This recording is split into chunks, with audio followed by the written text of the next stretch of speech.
The notion of isomorphisms. When are two graphs considered the same? This question can be answered in several different ways. For the time being, we will only discuss two of them. We will say that the two graphs shown in figure 9.7 are identical. As for any pair of vertices x and y, the number of edges between x and y is the same in both graphs. The fact that the two graphs are not drawn in the same way does not matter here. What matters is that exactly the same pair of vertices have edges between them. Now consider figure 9.8. The two graphs shown there are certainly not identical. Indeed, the first one contains the edge AB, and the second one does not. However, we certainly get the impression that these two graphs are not completely unrelated either.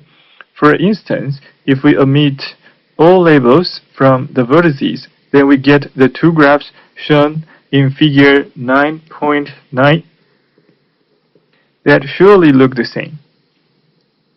We will express this by saying that the two graphs shown in figure 9.8 are identical as unlabeled graphs, or in one word, isomorphic.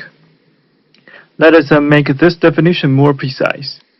Definition 9.9, we say that graphs G and H are isomorphic if there is a bijection F from the vertex set of G onto that of H so that the number of edges between any pair of vertices x and y of G is equal to the number of edges between vertices f of x and f of y of H.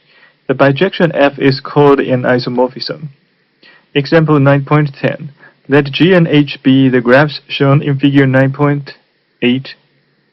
Then the map F defined by f of A equals to H, f of B equals to E, f of C equals to F, f of D equals to G is an isomorphism, and therefore the two graphs are isomorphic.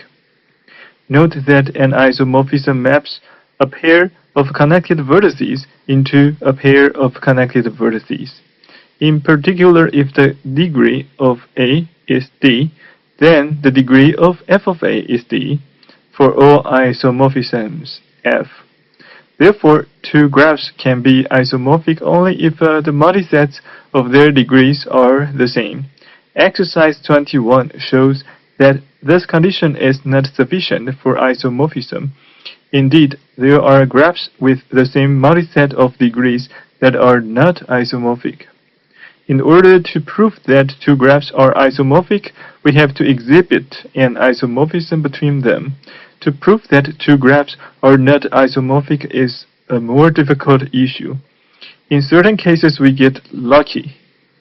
If the two graphs do not have the same number of vertices, or the same multiset of degrees, or they do not have the same number of cycles, or the same number of paths of length k, and so on, then it is clear that they are not isomorphic. Indeed, isomorphisms preserve all these parameters. You should think about this for a while. There is no general way, however, to test whether two graphs are isomorphic, unless, that is, you verify all n factorial bijections from G to H, where n is the number of vertices of each graph. It is not known whether this problem belongs to the class of NP-complete problems, the class of problems that we mentioned when we discussed the problem of deciding whether a graph has a Hamiltonian cycle. To summarize, we have seen two different answers to the question of when two graphs are different.